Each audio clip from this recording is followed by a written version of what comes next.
فقال تعالى يا أيها الذين آمنوا اتقوا الله حق تقاته ولا تموتن إلا وأنتم مسلمون. Saudara-saudariku dan pemirsa Akhir TV, Madani TV, Ammar TV, dimanapun Anda berada, alhamdulillah pagi ini 29 Rabiul Akhir 1438 Hijrah, kita kembali diberikan kesempatan oleh Allah untuk menjalani kehidupan. Saat sementara saudara-saudari kita barangkali telah ada yang lebih dulu berpulang kepada Allah sesuai dengan ajalnya masing-masing. Patut kita berprasangka baik bahwa sebagian saudara-saudari kita telah kembali karena menurut Allah bekalnya sudah dipandang cukup, kebaikannya sudah banyak, dosa-dosanya begitu ringan karena sering beristighfar kepada Allah. Barangkali kita masih membutuhkan hari ini untuk memperbaiki kekurangan-kekurangan yang pernah terjadi di masa lalu. Mata ini masih belum aman karena masih mungkin melihat sesuatu yang dilarang oleh Allah. Telinga ini masih belum aman karena mungkin masih bisa mendengar sesuatu yang tidak diinginkan oleh Allah. Lisan ini belum aman karena justru dengan lisan ini banyak pahala-pahala kita hilang karena sering melakukan sesuatu yang tidak disukai oleh Allah. Karena itulah barangkali dari sekian banyak orang-orang di Bali ini yang sibuk dengan aktivitasnya, ternyata Anda yang terpilih oleh Allah Subhanahu wa Ta'ala untuk bisa diringankan langkahnya, dilembutkan hatinya untuk memperbaiki diri, hadir dalam pertemuan pagi ini untuk menuntut sebagian dari syariat kita. Semoga Allah Subhanahu wa Ta'ala memberikan kemuliaan-kemuliaan mendampingi kita di hari ini, sehingga dengan itu hari-hari kita mulai saat ini bisa lebih baik dibandingkan dengan hari-hari sebelumnya. Teman-teman sekalian, pahala hari ini jika kita ikhlaskan karena Allah itu begitu besar dan peluang kebaikannya banyak. Nabi pernah menyampaikan dalam salah satu hadis diriwayatkan oleh Ibnu Majah, nomor hadis 233, riwayat sahabat Abu Darda radhiyallahu taala anhu. Perhatikan kalimat Nabi sallallahu alaihi wasallam, "Man salaka tariqan yaltamisu fihi 'ilman sahhalallahu lahu tariqan ilal jannah." Man salaka tariqan, siapapun yang bisa menyiapkan dirinya lalu dia menempuh satu perjalanan. Man di sini sifatnya umum, bisa untuk laki-laki, perempuan, dewasa, kecil, tua, muda. Kata Nabi, saya nggak peduli siapapun, sepanjang dia bisa meluangkan waktunya, kemudian menyiapkan dirinya menempuh satu jalan, tujuannya yaltamisu fihi ilman, dia ingin berusaha mengkaji tuntunan agamanya, walaupun mungkin hanya sedikit, hanya satu ayat saja, hanya satu hadis saja. Masya Allah, perhatikan kalimatnya, sahhalallahu lahu tariqan ilal jannah, maka itu semua bisa menjadi peluang bagi dirinya untuk meringankan langkahnya menuju surga, meringankan langkahnya menuju surga. Teman-teman, kita tidak tahu kapan kita akan kembali kepada Allah. Barangkali dari sekian momentum kehidupan kita, ini yang ditunggu oleh kita, karena dengan ini mungkin ini yang mengantarkan kita mudah ke surga. Pernah ada seseorang membunuh 100 orang, bunuh 100 orang, hidupnya penuh dengan maksiat, mabuk tak terkira, berzina, bunuh orang sampai 100. Tiba-tiba dia terbersit untuk berubah. Apa yang terjadi? Dia konsultasi dengan seorang syekh. Kata syekh di sana, kamu ini bukan tidak punya peluang menjadi baik, tapi kamu seperti ini karena dipengaruhi oleh lingkungan yang tidak baik. Hijrah dari sini, pindah ke tempat sana dan belajar dengan syekh di sana. Belajar, ta'allam hunak, belajar di sana.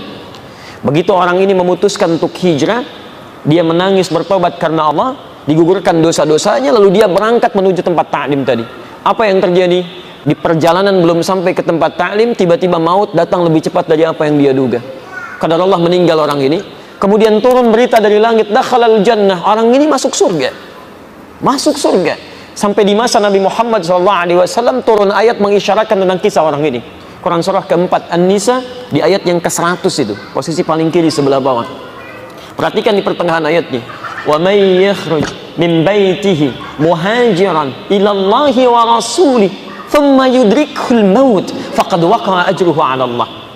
Wa may yakhruj min baitihi muhajiran ila Allahi wa rasulih, dan siapapun yang berniat keluar dari rumahnya untuk memperbaiki diri supaya lebih baik hijrah, ya, lebih baik dalam pandangan Allah dan Rasulnya, thumma yudrikuhul maut, belum sampai ke tujuan tiba-tiba maut datang menjemput dia lebih cepat dari apa yang dia duga, faqad waqa'a ajruhu 'ala Allah, maka pahalanya telah ditetapkan oleh Allah Subhanahu wa Ta'ala. Ada orang membunuh 100 orang, hidup dengan penuh kemaksiatan, pernah pukul orang, berselisih dengan orang lain, mabuk hampir tiap waktu, berzina, dia tobat, ingin datang ke tempat ta'lim, di pertengahan meninggal bisa masuk surga.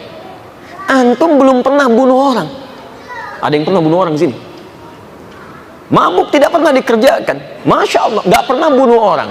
Mabuk kita jauhi, perbuatan kita kumpulkan yang baik-baik. Dan antum sudah datang ke majlis ini sampai di tujuan. Masa nggak bisa masuk surga?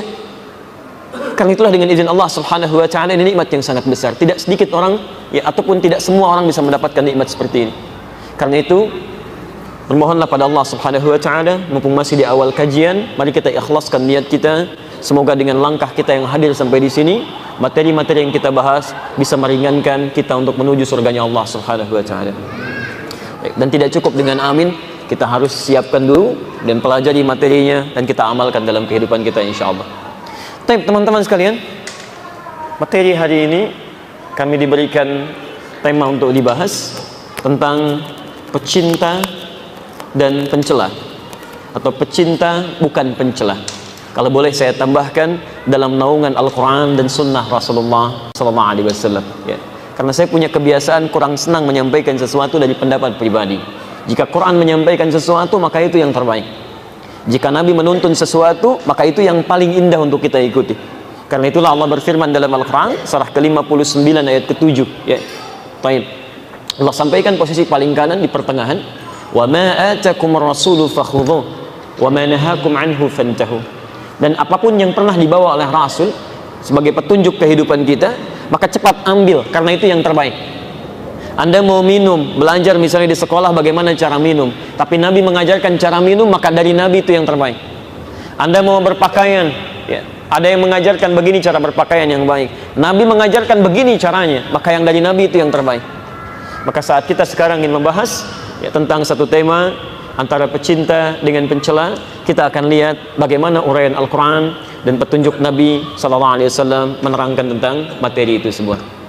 Baik, bismillahirrahmanirrahim. Karena waktu kita cukup terbatas, kita coba mulai saja. Ya. Saya mohon izin akan lebih banyak berdiri, dan kita turunkan dulu susunan dalil-dalil Qurannya, kemudian hadisnya, baru setelah itu kita coba uraikan. Ya. Bismillah.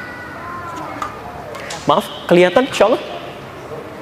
Belum, ya, belum saya tulis. Itu kenapa dari semalam selalu punya masalah, ya? Baik, belum saya tulis, saya tulis baru kelihatan. Mudah-mudahan sudah pada sarapan semua, ya.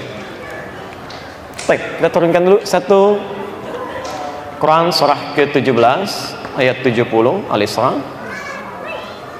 Turunkan lagi Quran surah ke-51 ayat 56. Turunkan lagi 3 Quran surah ke-30 ayat 30.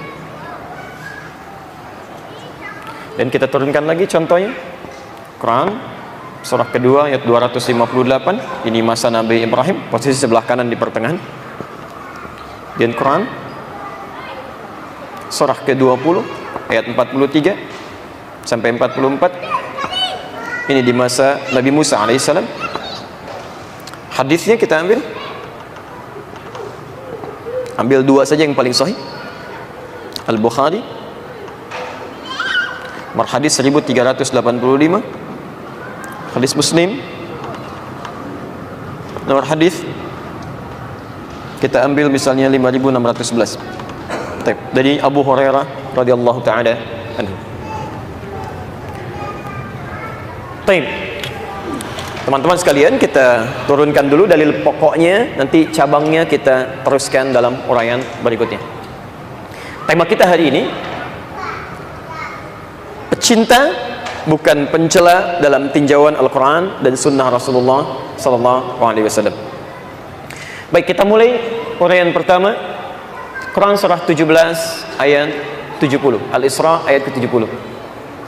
Baik, saat Allah Subhanahu wa Ta'ala menciptakan manusia pertama sampai berketurunan, yang paling menarik ternyata makhluk ini yang bernama manusia ini, semua keturunan Adam disebut oleh Al-Quran beda dengan makhluk yang lainnya, karena punya keistimewaan ketika diciptakan, dia membawa sifat mulia dalam hidupnya.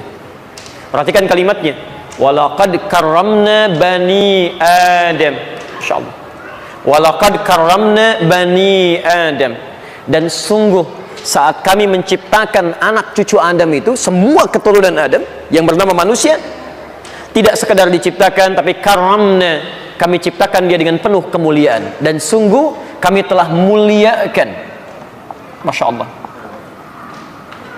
semua keturunan Adam itu disebut dengan Bani Adam. Ya, disebutkan 7 kali dalam Al-Quran di 7 ayat yang berbeda. Fokus. Saya tunjukkan sebentar ya beberapa nama-nama kita manusia dalam Al-Quran. Nanti kita akan lihat ya. Kadang kita disebut dengan Bani Adam untuk menunjukkan asal mula keturunan manusia ya. Maaf, kita keturunan siapa? Adam. Alhamdulillah. Ada yang bukan keturunan Adam? Baik, keturunan Adam, keturunan tertinggi disebut dengan Adam, Bani ya, sampai terakhirnya. Baik, asalnya dari Adam. Dari mana tahu Adam? Quran surah kedua Al-Baqarah ayat 31, posisi paling kiri sebelah atas ya. Ketika manusia pertama diciptakan disebut namanya Adam. Wa 'allama Adamal asma'a kullaha. Maka Allah kemudian mengajarkan manusia pertama Adam semua jenis pengetahuan untuk bekalnya sebagai khalifah di muka bumi. Semua keturunannya disebut dengan Bani Adam, disebutkan 7 kali dalam Al-Quran. Kadang disebut dengan Bashar ya, Bashar disebutkan 35 kali dalam Al-Quran ya. Quran surah ke-15 ayat 28, posisi paling kanan sebelah bawah ya, ini nama pertama. Wa idh qala rabbuka lil malaikati inni khaliqun bashar.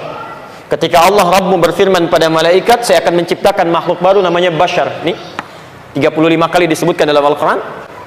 Kadang disebut dengan ins.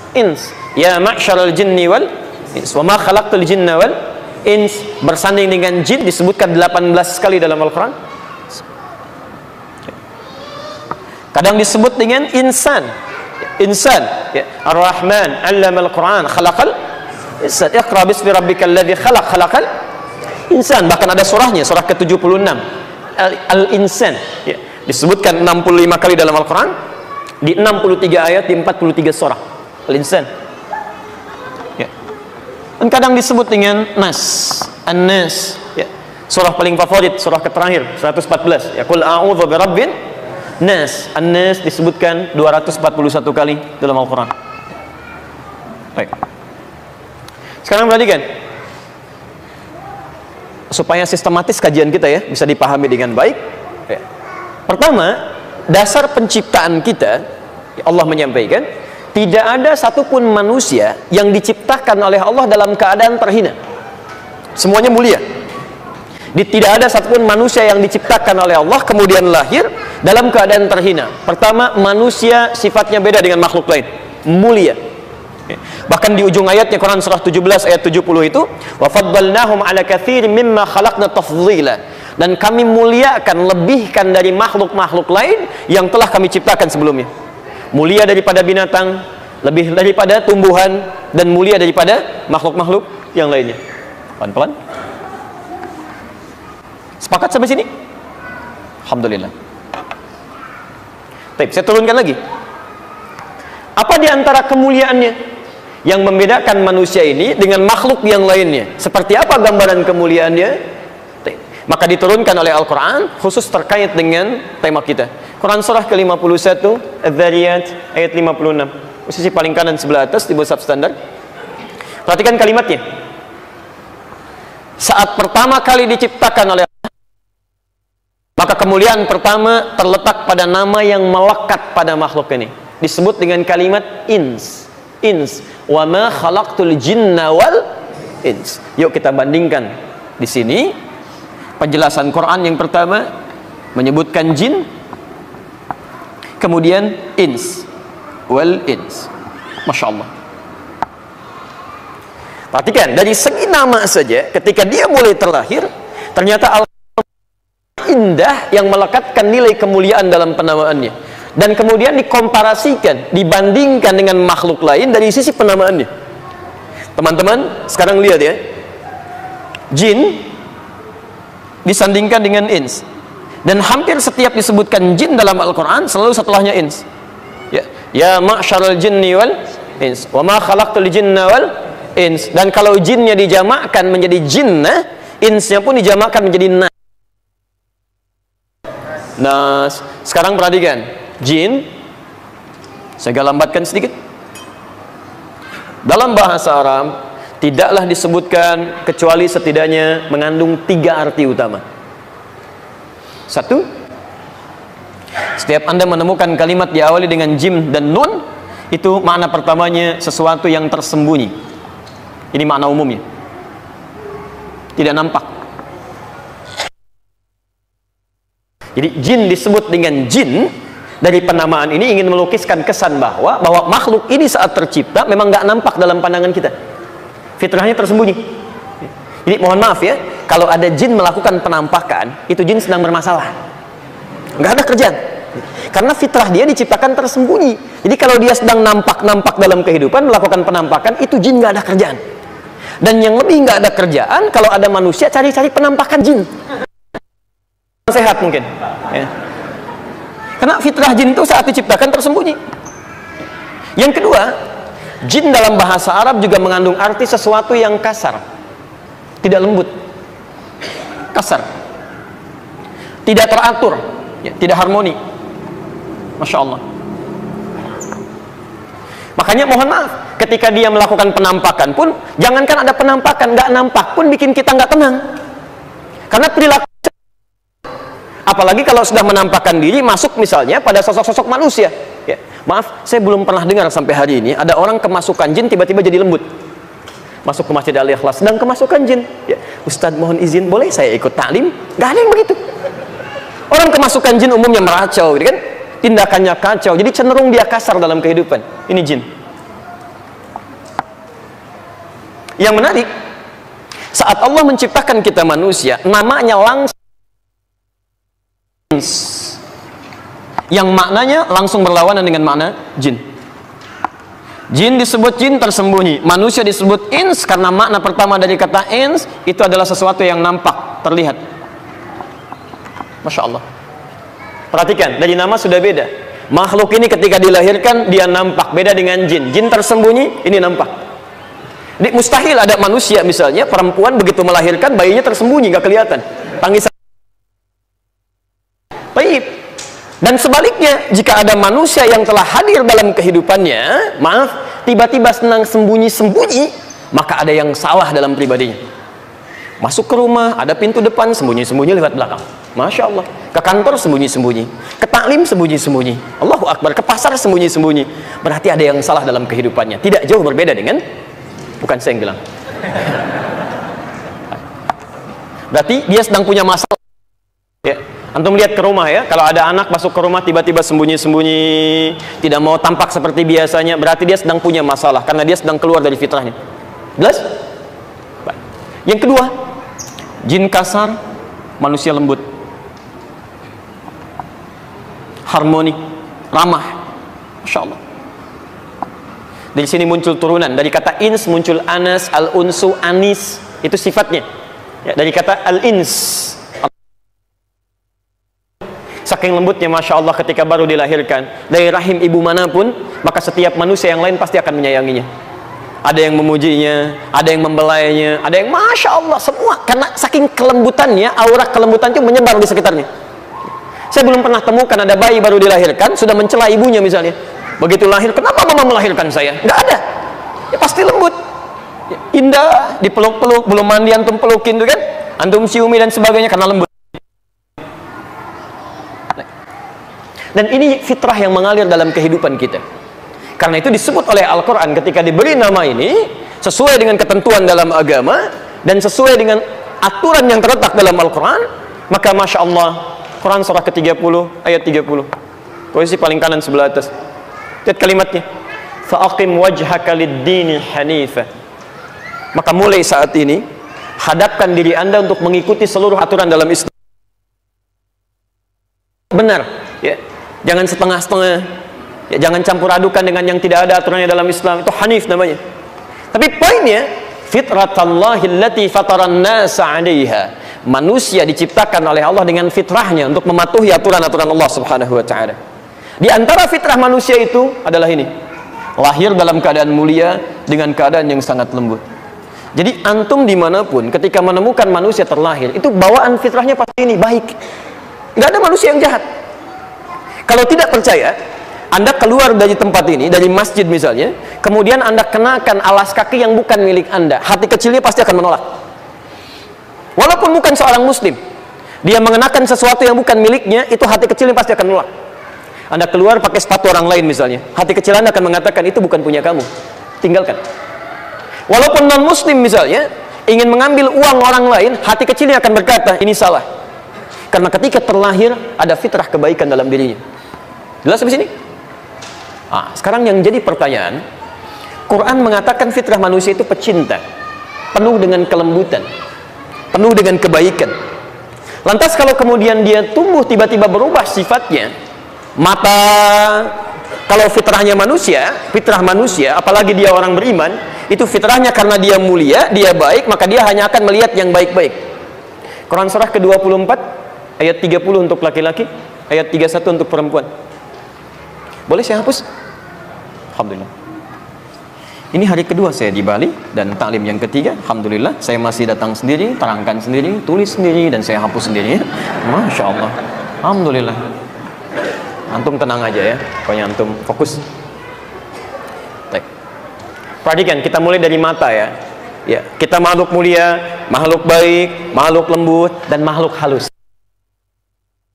Halus segala kebaikan-kebaikannya. Perhatikan, apa fungsi mata? Ya tuh, sudah salah. Bukan melihat, Bu. Kalau cuma melihat, kambing pun bisa melihat. Tapi mata kambing dibedakan dengan mata kita. Dan mata kita akan dihisap. Akan dihisap. Ya, Quran surah 17 ayat 36. Inna sam'a wal basara wal fu'ada kullu ulaika kana anhu mas'ula. Setiap pendengaran kita, penglihatan kita, bahkan cara berpikir kita, subhanahu wa ta'ala. Baik, karena itu beda antara cara pandang kita, mata kita, dengan mata yang lainnya. Perhatikan keterangannya, Quran surah 24 ayat 30 untuk laki-laki, ayat 31 untuk perempuan. Qul lil mu'minina yaghuddu min absarihim. Katakan bagi pria-pria yang merasa punya iman, matanya hanya boleh lihat yang baik-baik saja. Wa qul lil mu'minati yaghuddna min absarihinna. Katakan pada para, kalau Anda merasa punya iman, matanya hanya boleh lihat yang baik-baik saja. Yaghdud itu artinya palingkan dari yang tidak baik, bukan nggak boleh lihat. Anda silahkan lihat, tapi ketika Allah mengatakan ini nggak baik, Anda palingkan. Di saking mulianya kita, karena kemuliaan kita saat diciptakan, maka mata kita pun mesti mulia, mesti beda dengan mata yang lainnya. Masya Allah, ketika mata diciptakan, apa fungsinya? Melihat yang baik. Mulut apa fungsinya? Masya Allah, sudah nyambung. Bicara yang baik-baik. Makanya Nabi mengatakan, man kana yu'minu billahi wal yaumil akhir falyaqul khairan aw liyasmut. Siapa yang merasa beriman kepada Allah dan hari akhir, maka cukup katakan yang baik-baik, kalau tidak bisa diam. Nggak ada pilihan ketiga, cuma dua. Katakan yang baik, kalau tidak bisa diam. Telinga apa fungsinya? Mendengar yang baik-baik. Makanya kita dilarang untuk mendengarkan ghibah, dilarang mendengarkan berita-berita yang mulia. Ingat, karena kita makhluk mulia. Anda diciptakan dengan penuh kemuliaan. Karena Allah sudah menciptakan kita mulia, maka jangan jatuhkan martabat kita di hadapan Allah dengan jadi terhina. Saya ulang, Allah menciptakan kita dengan kemuliaan. Karena Allah telah menetapkan kita mulia, maka jangan jatuhkan martabat kita di hadapan Allah dengan menjadi terhina. Jelas di sini? Baik. Karena itulah kemudian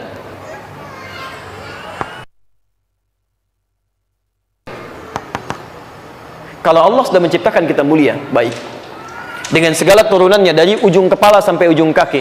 Barusan saya sebutkan kepala ya, maaf. Jadi nanti di Quran itu rinci sekali, dari kepala sampai ke ujung kaki ya. Kepala turun ke pundak, ke tangan, ke lutut, kaki. Kepala, pundak, lutut, kaki. Di kepala tadi sudah mata ya, ada telinga, ada pendengar, ada lisan. Di tangan, karena tangan kita baik, gak boleh mencuri, curang. Wailul lil mutaffifin, nggak boleh mencuri ya. Awas, faqtu aydiyahuma as-sariqu was-sariqah. Seorang pencuri itu beri pelajaran pada tangannya. Ini makhluk mulia nih, tangannya diciptakan untuk mulia.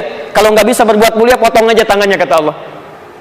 Saya ciptakan binatang, mungkin punya tangan, beda dengan tangan manusia. Tangan kamu itu mulia. Kalau nggak mau digunakan untuk yang mulia, mendingan nggak usah punya tangan, kata Allah. Potong aja gitu kan. Masya Allah.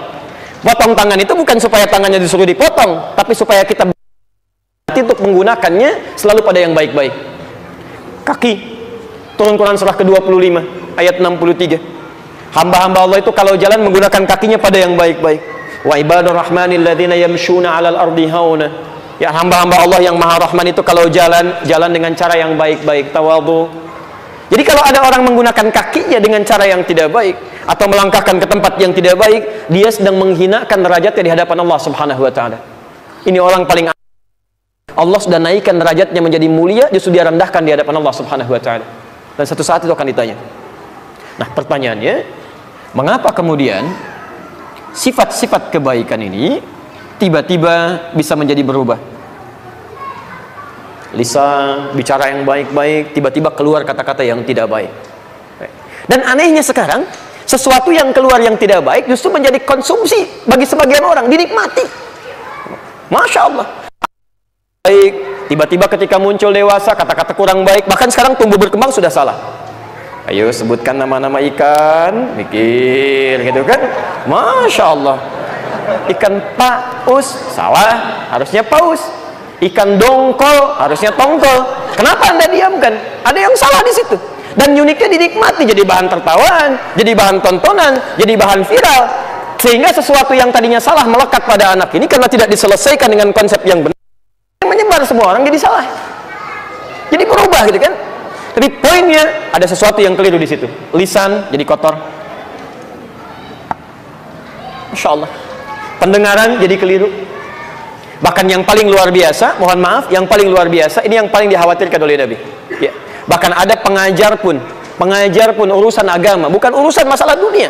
Ya, mengajarkan sesuatu dengan cara yang tidak baik. Sehingga turun ayat Quran di surah ke-74, ayat yang kelima itu. Warrujza fahjur.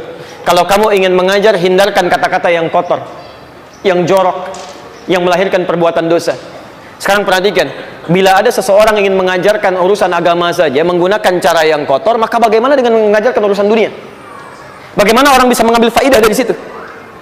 Taib. Dan yang paling menarik, kalau gurunya sudah salah mengajarkan, maka yang jadi berbahaya adalah muridnya pun akan keliru dalam mempraktikkan. Betapa banyak sekarang orang belajar tentang agama tapi tiba-tiba berubah menjadi sifat yang tidak diinginkan oleh agama. Silakan antum cek ya.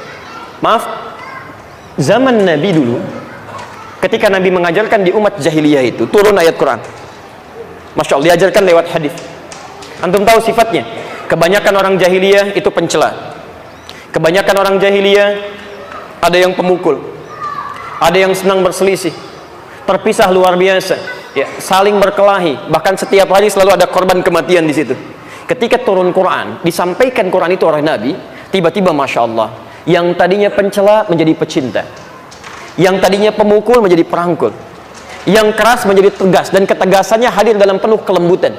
Ada sifat Umar bin Khattab, ada Ikrimah, bapaknya Abu Jahal, tapi melahirkan anak seorang Ikrimah, yang tadinya keras tiba-tiba menjadi pembela Islam nomor 1, saf paling depan, penunggang kuda paling hebat. Teman-teman, sekarang perhatikan, kita bandingkan ya. Apakah Quran zaman Nabi dengan Quran zaman sekarang sama?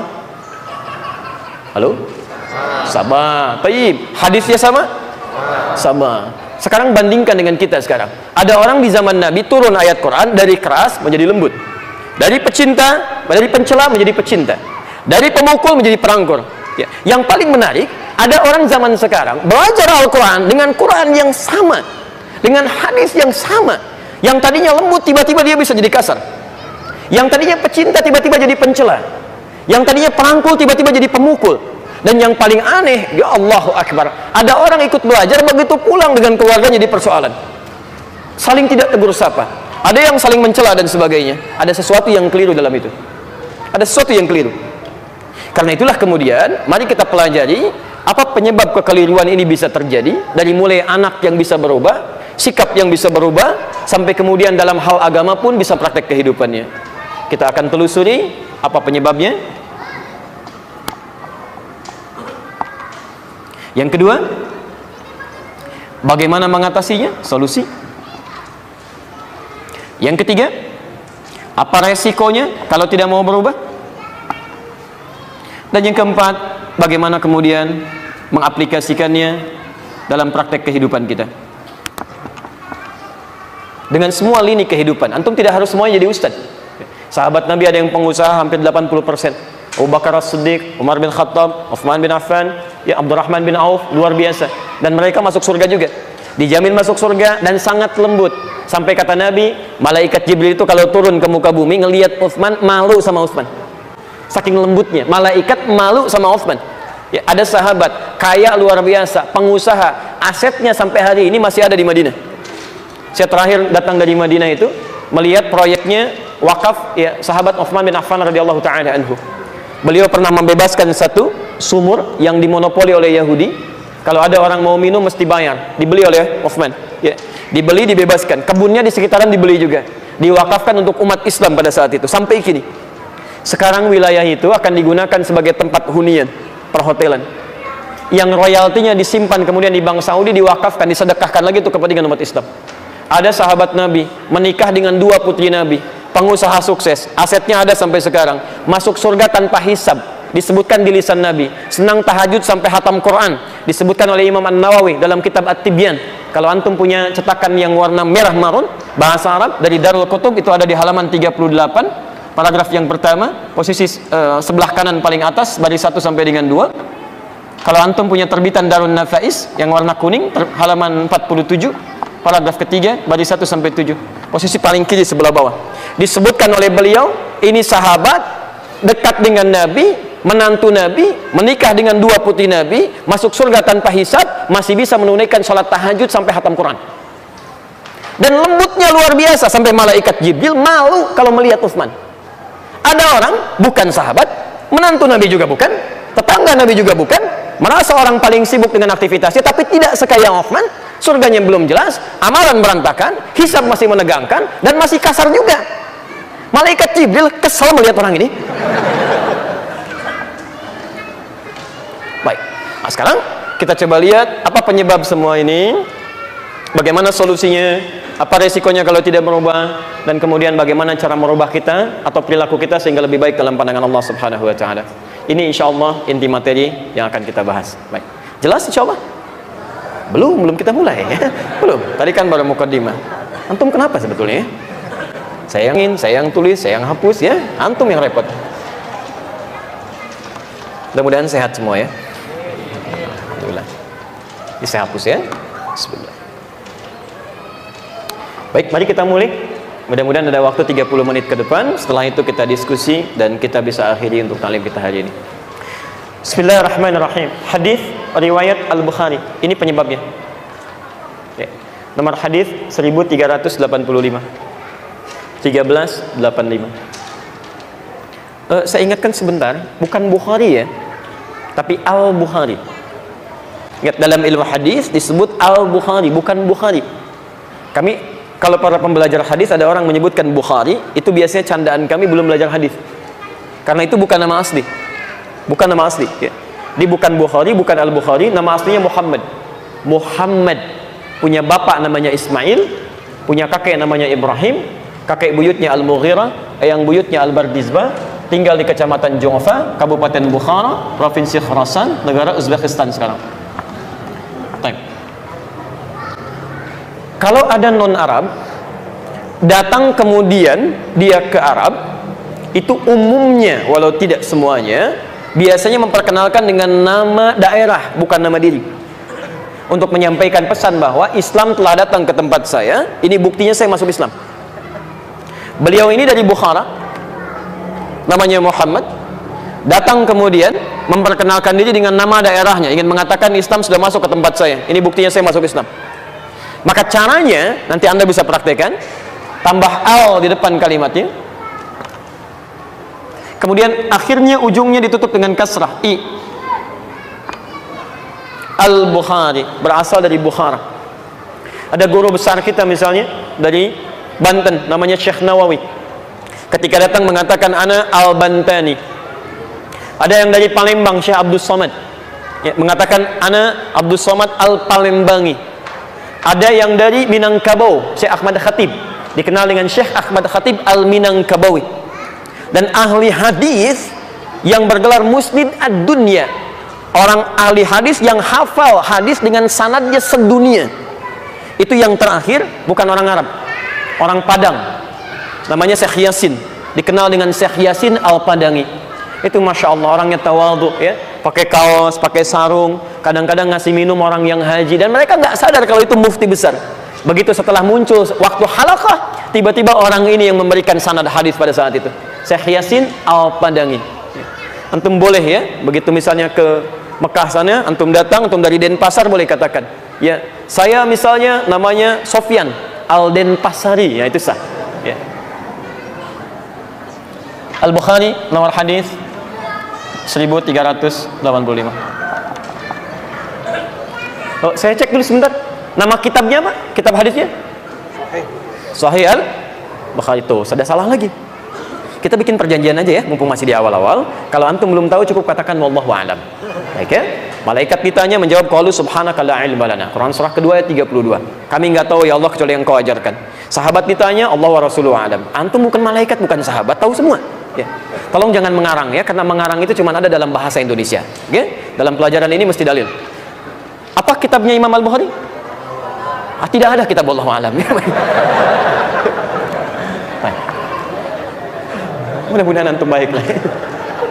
Kenapa hari ini ya? Teman-teman, nama kitabnya Al-Jami' As-Sahih Al-Musnad Al-Mukhtasar min umuri Rasulillah sallallahu alaihi wasallam wa sunanihi wa ayyamihi. Itu nama kitabnya. Ayo ulangi. Nah, biasanya kalau terlampau panjang itu disingkat untuk memudahkan penamaan, Sahih Al-Bukhari. Tapi kenapa saya sebutkan nama kitab ini? Saya ingin berikan kesan dulu sebelum kita mengambil isi hadisnya. Al-Jami', kata Imam Al-Bukhari, Al-Jami' ini kitab saya, isinya banyak pembahasannya, luas. Jami' itu luas. As-Sahih, sumbernya sahih semua. Musnad, langsung bersambung kepada Nabi. Al-Mukhtasar, isinya tidak berbelit-belit, singkat, padat sampai ke isinya. Min umuri Rasulullah sallallahu alaihi wasallam, semuanya berisi tentang perkara-perkara kehidupan Nabi sallallahu alaihi wasallam, dari A sampai Z-nya, dari mulai awal sampai meninggalnya, dari menerima wahyu sampai beliau akan wafatnya. Wa sunanihi, dan sunnah-sunnahnya, wa ayyamihi, ini yang paling menarik, dan keseharian Nabi. Nanti malam saya perjelas ya. Antum kalau nanti belajar kitab, tolong pesan saya ingat betul ya. Jangan langsung belajar ke isinya, tapi bahas dulu judulnya. Karena judul kitab itu akan memberikan gambaran tentang isi kitabnya. Nah, isi kitab Imam Al-Bukhari ini, itu kata Imam Al-Bukhari ini semua tentang keseharian Nabi. Jadi kalau Anda ingin mengambil praktek dari contoh Nabi, seakan-akan ingin dikatakan ambil bagian dari kitab saya ini. Di dalamnya ada kitab tentang rumah tangga, kitab tentang bisnis, kitab tentang zakat. Jadi kalau antum pebisnis misalnya, antum nggak usah bahas yang tinggi-tinggi. Kenapa Anda tidak keluarkan bab bimbingan bisnis dari Nabi? Kumpul dengan para pengusaha, bahas itu, dan insya Allah akan mendapatkan keberkahan di dalamnya. Nah, sekarang kita akan keluarkan bab tentang bimbingan cinta dalam hadis Al-Bukhari dalam praktek kehidupan manusia. Nomor hadis 1385. Kullu mauludin yuladu 'alal fitrah. Fokus. Kullu mauludin yuladu 'alal fitrah. Setiap manusia yang terlahir itu dilahirkan dalam keadaan membawa fitrah. Masih ingat teman-teman, tadi kita uraikan di awal, di antara fitrah itu kan kelembutan, sifat baik, kecenderungan pada yang baik-baik. Jadi kata Nabi, setiap manusia ketika dilahirkan itu orang baik, nggak ada orang yang buruk. Semuanya baik. Sekarang apa yang menyebabkan dia berubah? Sampai bahkan ada yang berubah kepercayaan dia. Fa'abawahu, ini poinnya. Fa'abawahu yuhawwidanihi au yunassranihi au yumajjisanihi. Perhatikan cara menerjemahkannya, saya mohon maaf karena kebanyakan sering keliru di sini. Ada yang menerjemahkan orang tuanya, itu kurang tepat. Abawa itu bukan orang tua, tapi lingkungan di sekitaran dia. Lingkungan sekitar. Lebih umum.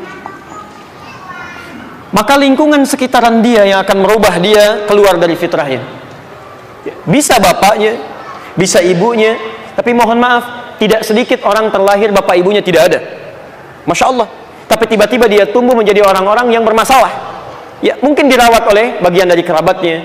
Mungkin kemudian dia bergaul dengan lingkungan sekitarnya. Dan Masya Allah, bahkan ada orang-orang yang ketika dilahirkan bapak ibunya ada, bapak ibunya baik, merawat dengan baik, tapi kemudian dia tinggal di tempat yang tidak baik, menjadikan dia berubah.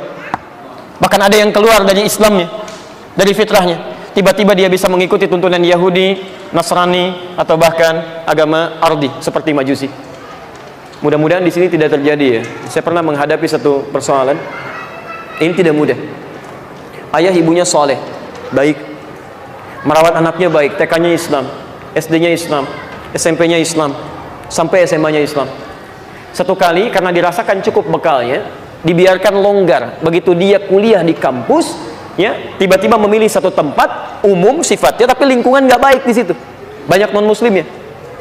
Tiba-tiba dia masuk ke situ, ada proses misi di sana. Allahu Akbar. 2 pekan tidak pulang ke rumah. Begitu pulang minta izin pindah agama. Perempuan. Itu tidak mudah. Nah, jadi Nabi menyampaikan penyebab pertama seseorang berubah dari sifat baik menjadi hal yang tidak baik, bahkan ada yang keluar dari agamanya, pertama faktor lingkungan. Ini. Jadi saya mohon izin sebesar-besarnya, kalau ada anak antum misalnya hadir di sekitaran Anda, tiba-tiba dia berkata-kata kasar padahal masih kecil, kalimatnya tidak baik, antum jangan langsung persalahkan. Yang harus Anda tanyakan, apa yang dia dapatkan dari pendidikan antum itu sehingga dia merubah perilakunya dari baik jadi tidak baik. Seringkali saya mendengar keluhan dari orang tua, Ustaz, kenapa anak saya kata-katanya begini? Kenapa perilakunya begini? Sebelum Anda memberikan vonis pada anak Anda, tanyakan dulu Anda memberikan apa pada anak Anda. Jangan-jangan yang salah bukan anaknya, karena anak ini peniru yang baik. Anak ini orang yang cepat untuk meniru, mempraktekkan kebaikan, dan tidak ada orang terlahir dalam keadaan bodoh. Tolong catat ini ya. Quran surah kedua Al-Baqarah ayat 31, posisi paling kiri sebelah atas.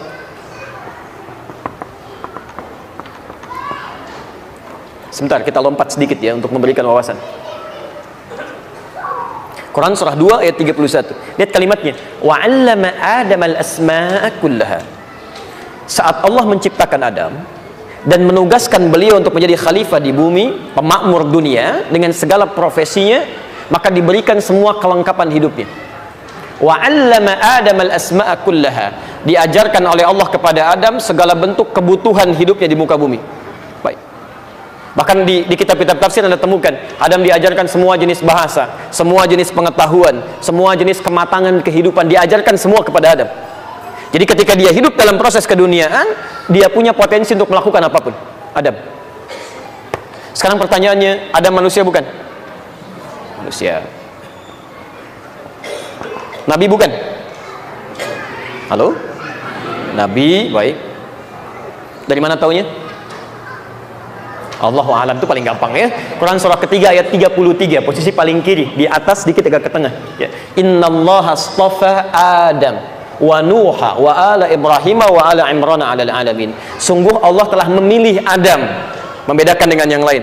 Seperti Allah pilih Ibrahim setelahnya ya, ataupun Nuh sebelumnya dari orang-orang di muka bumi. Jadi Adam dipilih oleh Allah khusus dari manusia biasa sebagai seorang nabi. Sekarang kita di sini manusia bukan? Pikir-pikir dulu. Manusia, sepakat? Kita manusia, alhamdulillah. Nabi bukan? Yakin? Alhamdulillah ya. Barangkali ada yang berminat menjadi nabi, hati-hati.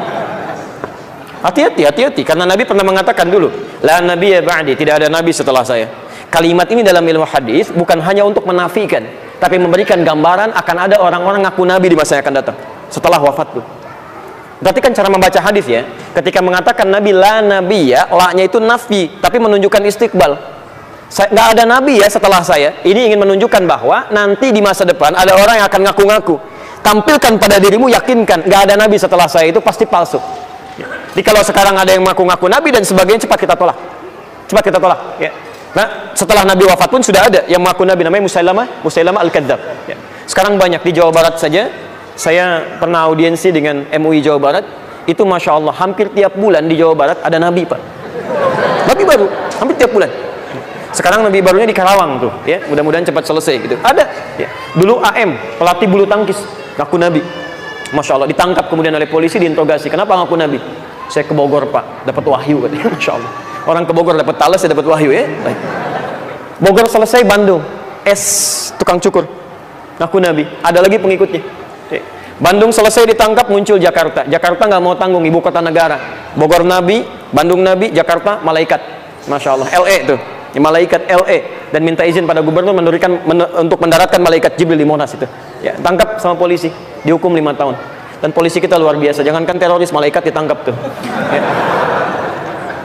Alhamdulillah. Perhatikan, ada manusia tapi nabi, kita manusia bukan nabi. Maka perbedaan di antara keduanya, pertama Allah menyampaikan wa 'allama Adam al-asma'a kullaha. Allah mengajarkan pada Adam semua jenis ragam kebutuhan pengetahuan hidup. Jadi di sini tidak ada manusia yang bodoh. Adam diajarkan. Karena ada manusia, kita manusia, maka kita pun sama diberikan oleh Allah potensi pengetahuan yang sama. Tapi karena Adam nabi, kita bukan nabi, kalau Adam langsung diajarkan secara langsung oleh Allah, kita tidak, kita hanya diberikan potensi. Jadi kalau Anda gali semua potensi itu, dikeluarkan oleh kita, maka Anda ingin jadi apapun selama mampu mewujudkannya, itu bisa berhasil. Dimohon izin, tidak ada manusia bodoh di muka bumi ini. Anak-anak tuh nggak ada yang bodoh. Yang ada guru yang kurang kreatif mengajar, atau anak yang kurang termotivasi untuk belajar. Dan penelitian menunjukkan sekarang, kami lihat jurnal terbaru itu, ternyata otak manusia itu hampir seluruhnya 90% cerdas. 90%. 5%-nya jenius. Jadi kalau ada orang yang jenius, jangan bangga dulu karena cuma 5%. Ya. Dan 5%-nya error. Ya. Jadi kalau ada orang yang disebut kurang bagus, error otaknya dan sebagainya, jangan terlalu pesimis, itu cuma 5%. Karena 90%-nya dia cerdas. Nah, sekarang persoalannya, semua anak terlahir dengan cerdas, dengan baik, punya potensi bagus. Fa'abawahu yuhawwidani au yunassirani au yumajjisanihi. Lingkungan sekitar yang membuat dia kemudian berubah menjadi tidak baik. Lisannya kotor, pikirannya tidak baik, bahkan pengetahuan yang baik diarahkan untuk melakukan sesuatu yang buruk. Bukankah tidak sedikit orang pintar yang gelarnya banyak kemudian tiba-tiba mencuri? Istilah sekarang ada yang korupsi, ada yang kemudian menipu orang lain. Kalau dia tidak pintar, bagaimana bisa menipu orang? Dan yang paling menarik sekarang, Bu, ya, Pak, hati-hati nih. Sifat-sifat kebaikan itu diambil oleh orang-orang ini untuk digunakan pada maksiat. Antum sekarang mau sabar dalam beribadah, perlombaan sabar ternyata bukan hanya berlaku bagi orang-orang beriman. Maaf, orang pelaku maksiat pun bisa sabar. Ada orang mau nyuri motor tuh, begitu dia mau mencuri, anak buahnya, bosnya di sampingnya. Bos, agak susah nih. Nggak apa-apa, sabar aja dulu dikit, sabar terusin. Nyuri motor bisa sabar. Masa antum ikut taklim nggak bisa sabar? Orang baca Al-Quran bisa sabar, antum baca Al-Quran nggak bisa sabar. Orang nonton bola bisa sabar, masa antum tahajud nggak bisa sabar? Orang nonton konser, jarak jauh ditempuh, bayar lagi jutaan, berangkat bisa sabar. Masa antum meniti surga nggak bisa sabar? Datangnya nyaman, tempatnya bagus, kipasnya banyak, ustadznya datang sendiri, kadang-kadang taklim ada snacknya, belum mau datang juga. Masya Allah. Ya. Time, fokus, kita belum selesai. Maka yang pertama penyebabnya, ya, jazakallah khair. Penyebab yang pertama lingkungan sekitaran. Kemudian dia berubah. Ya. Saya agak lebih cepat. Sekarang bagaimana solusinya? Kalau ada seseorang kemudian mengalami perubahan sifat dan sikap, tiba-tiba dia menjadi misalnya lisannya jadi pencela, ya, maaf, matanya memandang yang tidak wajar, telinganya mendengar yang salah, kakinya kemudian mohon maaf melangkah pada yang keliru. Apa solusi yang diturunkan Al-Quran? Kita minta pada Allah. Ya Allah, kami minta solusi supaya kami tidak mengarang sendiri. Baik, maka Quran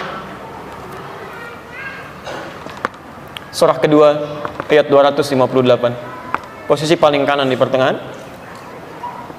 Quran surah ke-20 ayat 43 sampai 44. Teruskan lagi. Ada di hadis riwayat Al-Baihaqi dulu. Nomor hadis 2009 sampai 2010. Ini masa Nabi Muhammad SAW. Tip. Bismillah. Teman-teman, kita agak sedikit ke bagian akhirnya insyaallah. Saat seseorang mengalami perubahan dalam kehidupannya, keluar dari rel kemuliaannya, ternyata Masya Allah, Allah tidak ridha dengan keadaan itu. Tidak menginginkan setiap hamba itu bisa berbuat maksiat ketika pulang penuh dengan dosa. Kita diinginkan oleh Allah lahir dalam keadaan mulia, bersih, dan pulang dalam keadaan suci. Karena itulah apa yang terjadi. Setiap kali ada penyimpangan di muka bumi, selalu Allah Subhanahu wa Ta'ala menugaskan dari kalangan manusia untuk membawa risalah sehingga bisa memperbaiki keadaan-keadaan yang telah tidak baik itu. Ya. Orang-orang inilah yang disebut oleh Al-Quran dengan nama Rasul. Anda misalnya lihat di An-Nisa dari ayat 163 sampai 164 itu. Ya. Dari mulai zaman Nabi Nuh sampai dengan zaman Nabi Muhammad sallallahu alaihi wasallam. Inna auhayna ilaika kama auhayna ila Nuhin wan nabiyyina min ba'di. Kami wahyukan kepadamu Muhammad seperti kami wahyukan pula pada nabi-nabi sebelumnya sejak zaman Nabi Nuh alaihi salam. Jadi begitu manusia mengalami penyimpangan-penyimpangan, diturunkan Rasul untuk meluruskan penyimpangan-penyimpangan itu sehingga kembali pada kebaikan. Bahkan Masya Allah, perhatikan kalimat-kalimat Qurannya indah sekali. Ada Rasul yang kami kisahkan, wa rusulan qad qasasnahum 'alaika min qablu, wa rusulan lam naqsushum 'alaik. Ada Rasul yang kami kisahkan untuk diambil pelajarannya, ada yang tidak. Tapi poinnya, mereka kami utus untuk memperbaiki sesuatu yang keliru itu. Ada perbaikan, ada solusi. Maka mari kita lihat bagaimana Rasul itu melakukan perbaikan. Nanti dari sini kita ambil prakteknya sebagai contoh kita kalau ingin memperbaiki sesuatu yang salah. Misal, ada teman kita yang keliru, bagaimana cara meluruskannya? Ada di rumah sesuatu yang keliru, bagaimana cara menyelesaikannya? Dari manhaj Rasul ini yang diterangkan oleh Quran, itu yang kita praktekkan dalam kehidupan. Kita mulai kisahnya di masa Ibrahim, Nabi Ibrahim alaihissalam. Posisi paling kanan di Quran, sebelah atas di pertengahan. Alam tara ila alladhi haja Ibrahim fi rabbih. Pernahkah Anda dengar kisah? Pernahkah menyaksikan dengar kisah tentang seorang penguasa yang berdebat dengan Nabi Ibrahim? Jadi ada seorang penguasa, pemimpin, fokus. Dia manusia, diamanahi oleh Allah dengan kepemimpinan. Ada giliran kepemimpinan. Baik. Seharusnya karena dia ini manusia, walaupun dia penguasa karena punya sifat manusia dan fitrah manusia itu baik, seharusnya kepemimpinan ini digunakan pada yang baik-baik untuk melayani masyarakatnya, memberikan putusan-putusan yang baik. Tapi di sini kemudian tiba ada penyimpangan-penyimpangan. Bahkan dia menganggap bahwa dia yang paling kuasa, sehingga dia memaksa rakyatnya untuk menyembah dia sebagai Tuhan. Diutuslah Nabi Ibrahim untuk meluruskan sikap penguasa ini. Apa yang terjadi? Terjadi dialog di sini. Awas, ini adab yang pertama. Ada dialog di sini.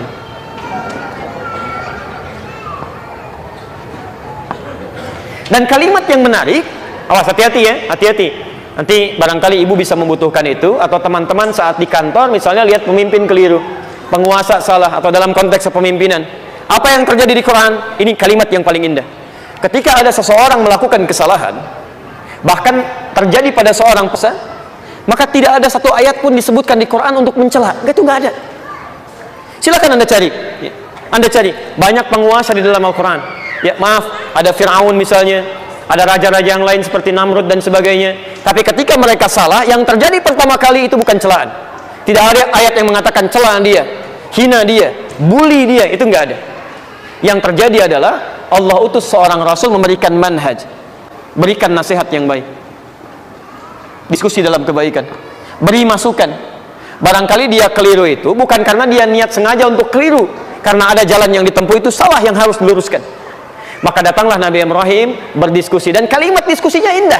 Lihat kalimatnya, bukan jidal, bukan debat biasa, tapi alam tara ilal ladzi hajja, menggunakan kalimat hajj dari kata hujjah.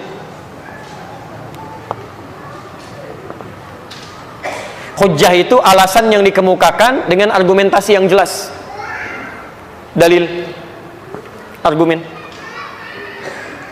Jadi ini adab ya. Kalau antum punya teman misalnya beda pendapat dengan antum, kalau ingin menyelesaikan jangan saling cela. Nggak ada ayat di Quran untuk saling mencela. Anda misalnya mempraktekkan nih ibadah, ada yang turun dengan lutut duluan, ada yang telapak tangan duluan, ada yang takbirnya misalnya tangannya di sini, ada yang sejajar dengan telinga. Ada yang ketika yang tidak tangannya kobed ke sini, ada yang diam begini. Kalau Anda melihat sesuatu berbeda terjadi, nggak ada ayat di Quran untuk saling mencela. Quran kitab kebaikan, penuh dengan cinta. Begitu terjadi sesuatu, ayo coba duduk bersama diskusikan. Dan diskusinya bukan debat ingin saling unggul, bukan. Tapi menampilkan argumentasi yang bisa diterima dan memudahkan untuk diamalkan. Itu poinnya. Jadi kalau kemudian Anda terjadi perbedaan pendapat, tiba-tiba saling mencela, tiba-tiba ada yang saling menyakiti, berarti Anda telah keluar dari ketentuan Al-Quran. Ada yang salah di sini? Yang paling menarik kalau Anda mengatakan saya ingin ikut Quran, saya ingin ikut petunjuk Nabi, tapi cara Anda mempraktekkan justru tidak sesuai dengan ketentuan Al-Quran dan petunjuk Nabi sallallahu alaihi wasallam. Ini satu hujjah. Baik. Fi rabbih an atahu Allahul mulka idh qala. Lihat kalimatnya. Idh qala. Rabbi alladhi yuhyi wa yumit. Kata Nabi Ibrahim, kalau Anda mengaku Tuhan, silahkan bedakan dengan Tuhan saya. Allah itu bisa menghidupkan dan mematikan. Anda punya apa? Maka orang ini berkata, ana uhyi wa umit. Muncul kesombongannya. Ini isyarat pertama bahwa, mohon maaf, kadang-kadang orang yang merasa tinggi itu tidak seketika bisa diluruskan. Tidak seketika bisa diluruskan. Jadi orang ini ketika diluruskan oleh Nabi Ibrahim, Allah bisa menghidupkan dan mematikan. Anda bisa atau enggak? Dia langsung tiba-tiba merasa tinggi. Ana uhyi wa umit, saya juga bisa. Dia hadirkan dua orang, dia bawa pedangnya. Nih saya tunjukkan. Yang satu dieksekusi. Nih, saya matikan yang ini, saya hidupkan yang ini. Ini isyaratnya bukan ada orang-orang bisa mematikan, menghidupkan, bukan. Tapi poin Quran di sini ingin menjelaskan, kadang-kadang memberikan penjelasan kepada orang tidak semudah yang kita harapkan. Ada orang ketika diterangkan tiba-tiba langsung merasa tinggi. Ini saf sedang, mohon maaf ya, kosong. Tiba-tiba masuk orang sholat, jaraknya jauh sekali begini. Anda ingin ajak. Biasanya mohon maaf, kalau sesama makmum, levelnya sama, litingnya sama, walaupun usia berbeda, itu tidak mudah untuk diingatkan. Pak, mari kita luruskan Pak, rapat. Saya yang rapat ke sana atau Bapak yang ke sini supaya saf kita lurus, rapat, setannya nggak masuk. Kamu siapa? Ngajak-ngajak saya. Kamu kan baru di sini. Saya sudah 10 tahun di sini. Masya Allah. Padahal masjidnya baru 5 tahun. Kadang-kadang susah. Ya. Nah, apa yang terjadi? Manhajnya dari Nabi Ibrahim bukan marah. Disalah karena nggak mau saja, geser begini, geser lagi, geser begini, geser lagi. Akhirnya diinjak misalnya begini itu nggak boleh. Nggak ada ayat yang berkata begitu. Apa yang terjadi? Terusannya munculkan dengan hujah yang baru dengan kalimat yang sabar. Lihat kalimatnya. Innallaha ya'ti bisyamsi minal masyriq fa'ti biha minal maghrib. Datangkan hujah yang baru. Kalau kamu mematikan, menghidupkan seperti ini, Tuhan saya bisa menerbitkan matahari di timur, kemudian menenggelamkan di barat. Kalau Anda Tuhan, coba balikin. Terbitkan di barat, kemudian tenggelamkan di timur. Fabuhital ladzi kafar. Maka kesulitanlah dia untuk menjawab. Kesulitanlah dia kemudian untuk menjawab. Ini manhaj kepada kita. Kalau kita berdialog dengan orang-orang yang sekiranya punya kesetaraan dalam ilmu, Anda bisa berkonsultasi dengan orang yang lebih tinggi dibandingkan Anda. Jangan mempertahankan pendapat yang tidak tepat. Yang paling aneh, ini murid belajar di sini, ini murid belajar di sini, sama-sama murid, belum paham juga dengan inti bahasan, sama-sama berselisih, padahal gurunya biasa-biasa aja. Jadi kalau Anda menemukan sesuatu yang tidak tepat, kemudian Anda kebingungan, tanyakan pada orang yang paham. Jelas sampai sini? Nah, itu poinnya. Satu. Halo, kenapa jadi tegang begini? Kita kembalikan dulu ya, alhamdulillah. Nah, ini contoh yang pertama. Contoh yang kedua, Quran surah ke-20 ayat 43 sampai 44.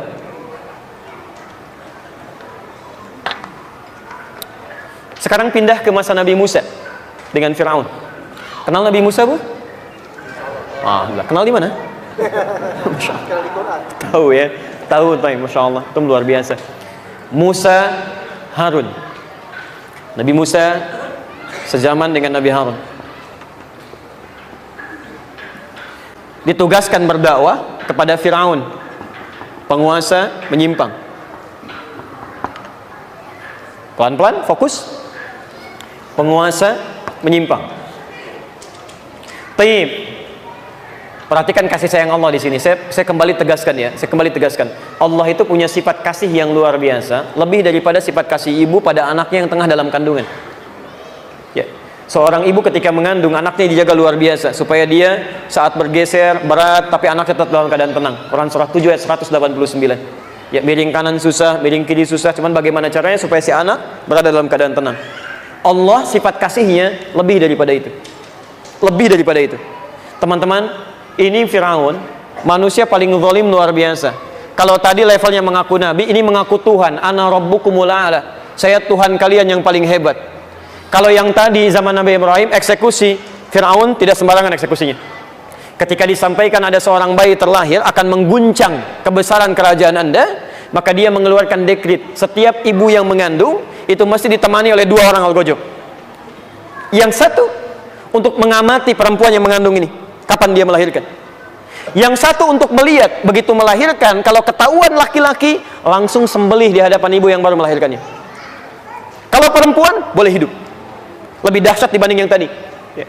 Quran surah kedua Al-Baqarah, di ayat 48-49. Ya, posisi paling kiri sebelah atas. Lihat kalimatnya. Wa idh najjaynakum min ali fir'auna yassumunakum su'al 'adzab. Ingatlah kisah ketika kami selamatkan umatnya Musa itu dari kekejaman Fir'aun. Su'al 'adzab, seburuk-buruknya siksaan. Jadi kalau ada orang yang pernah menyiksa, ini yang paling buruk. Yudzabbihuna abna'akum wa yastahyuna nisa'akum. Dia bisa menyembelih anak-anak yang baru dilahirkan kalau laki-laki, kalau perempuan dia biarkan bebas.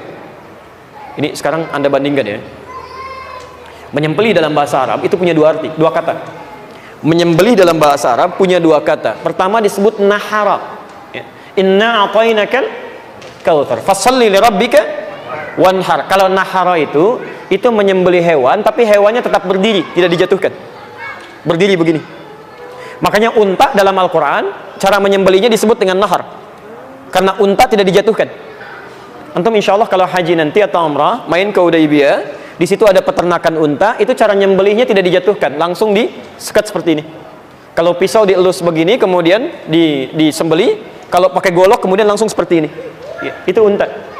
Tapi kalau kerbau, kambing, domba, sapi, itu kalimatnya menggunakan zabaha. Zabaha. Yang berarti dijatuhkan dulu, baru disembelih. Jatuhkan, sembelih. Taib. Antum kalau sembelih sapi kan jatuhkan dulu kan? Kerbau dijatuhkan dulu ya. Itu dalam bahasa Arab disebut dzabaha. Ya. Antum kalau mengaji hadis Al-Arba'in, coba buka nomor ke-17. Posisi paling kanan sebelah bawah. Hadisnya dari Abu Ya'la Aus bin Saddad bin Thabit bil Munzir Al-Khazraji Al-Ansari. Ya. Itu Nabi mengatakan, "Idza dzabahtum fa ahsinudz dzibhah." Kalau Anda ingin menyembelih hewan yang dijatuhkan, maka lakukan dengan penuh kelembutan. Jangan sampai Anda tarik, jatuh, kemudian tiba-tiba luka dan sebagainya. Jadi, dzabaha itu menyembelih dengan, maaf ya, sembelihannya dijatuhkan dulu. Itu tapi sekali sembelihan begini, selesai. Kalau antum melakukan berkali-kali begini, itu ditambah tasydid pada huruf ba-nya. Dzabbaha, yudzabbihu. Sekarang kembalikan ke ayat yang Al-Baqarah 49 tadi, posisi paling kiri sebelah atas. Bagaimana jahatnya algojo Fir'aun itu. Kalimatnya bukan menggunakan nahar tapi dzabaha. Yudzabbihuna abna'akum. Dzabaha. Jadi begitu melihat seorang ibu melahirkan anak laki-laki di hadapan ibu yang baru melahirkannya, itu masih merah, langsung dijatuhkan ke bawah, digorok di hadapan ibunya. Dan menggunakan tasydid. Dzabbaha. Artinya bukan sekali tapi berkali-kali begini. Saking jahatnya. Makanya disebut dengan su'al adzab. Fir'aun, manusia paling durjana, mengaku Tuhan, melakukan pembunuhan tingkat tinggi. Tapi saking rahmannya Allah, selama nyawanya belum sampai ke kerongkongan, masih diberikan kesempatan untuk bertobat. Mau nggak kamu tobat nih? Maka dikirimkan dua nabi langsung.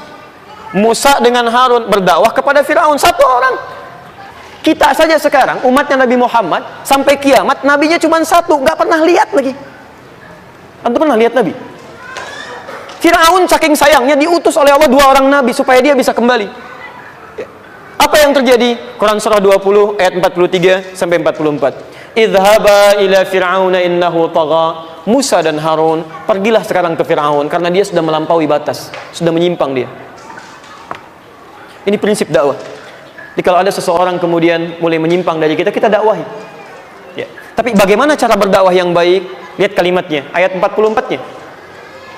Faqula lahu qawlan layyina. Tapi ingat ya, katakan pada makhluk ini, pada Fir'aun ini, kata-kata yang lembut, halus, bukan celaan. La'allahu yatadzakkaru aw yakhsha. Barangkali dengan kelembutan ini, sifat dan sikap kita, dia bisa ingat kepada Allah kemudian berubah menjadi takut kepada Allah Subhanahu wa taala. Teman-teman, silakan perhatikan. Nabi Musa, Nabi Harun, orang paling takwa, dekat dengan Allah, masuk surga tanpa hisab, berdakwah kepada Fir'aun, manusia paling durjana, pembunuh yang sangat sadis, mengaku Tuhan, diperintahkan oleh Allah, katakan yang lembut. Anda bukan Nabi, bukan Rasul, tidak sesoleh Musa, tidak sebaik Harun. Berdakwah kepada orang yang tidak sejahat Fir'aun. Kenapa mesti kasar? Kenapa Anda bisa mencela? Berarti ada yang salah di situ. Ini poinnya. Di Quran tidak pernah mengajarkan kita untuk mencela orang. Kalaupun kita tidak suka, yang kita cela perbuatannya, bukan orangnya. Silakan cek. Bahkan seburuk-buruknya Fir'aun tidak pernah disebutkan nama aslinya. Antum silakan cari. Di Quran tidak akan pernah ditemukan. Fir'aun itu gelar Faraoh, Raja Mesir. Silakan cari sampai kiamat kurang 2 hari, nggak akan ditemukan siapa nama aslinya. Itu tuh. Silakan cek ya, sehari lagi buat sadar ngapain nyari itu. Karena yang dipersoalkan oleh Quran bukan namanya, itu pribadi, perilakunya. Jadi kalau ada seseorang berbuat salah kepada Anda, yang Anda perbaiki itu perilakunya, bukan mencela orangnya. Karena ketika Anda mencela nama seseorang, barangkali ada orang dengan nama yang sama belum tentu punya perilaku yang serupa. Awas, hati-hati. Ada orang namanya Hasan misalnya, Masya Allah, tiba-tiba berbuat kesalahan. Anda sebutkan nama aja kamu Hasan, dasar begini, begini, begini, Hasan kamu ya. Allahu Akbar, Hasan yang ini yang salah, yang lain belum tentu begitu. Hati-hati. Cucu Nabi juga Hasan, dan beliau baik, ahli surga juga. Atau kadang-kadang menyalahkan nama yang ini, mempersoalkan nama yang itu. Kamu Hasan tapi kelakuan Otong, Otong juga belum tentu begitu. Mungkin dia baik gitu kan. Awas, hati-hati ya. Dalam beberapa persoalan, maka manhaj Quran, jika ada orang keliru dalam kehidupan, jangan persoalkan namanya, tapi perbuatannya yang keliru. Yang kedua, dakwahi dia dengan penuh kelembutan. Dan yang ketiga, saya tutup di sini dulu sebentar.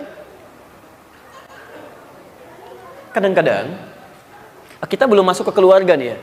Kalau ada anak keliru, suami keliru, istri keliru, bagaimana kemudian keterangan Quran untuk mudah meluruskannya. Awas, manhajnya berbeda. Anda keluar dari manhaj, persoalan bisa berlarut-larut. Tidak sedikit sekarang orang-orang hebat dalam kehidupan di dunia maya, nampak seperti bagus, orang hebat, tapi punya persoalan gak selesai-selesai. Orang lain cuma dengan senyum selesai, orang ini puluhan tahun, Masya Allah belasan tahun, berbulan-bulan gak tuntas-tuntas. Apa yang salah di situ? Kita lihat manhajnya. Saya tutup dulu sebentar supaya kita diskusi dulu ya sebelum kita ke bagian terakhir. Baik. Tadi yang dakwah kepada Firaun siapa? Musa dan Harun. Teman-teman, Firaun kejam tidak? Kejam. Sadis tidak? Sadis. Mau dengar nasihat tidak? Tidak. Tipikal orang seperti ini yang sulit menerima kebaikan, yang pemarah, yang kadang-kadang muncul emosinya. Ternyata dakwahnya Nabi Musa diawali tidak langsung dengan nasihat, tapi dibuka dengan doa. Ini manhaj yang terakhir.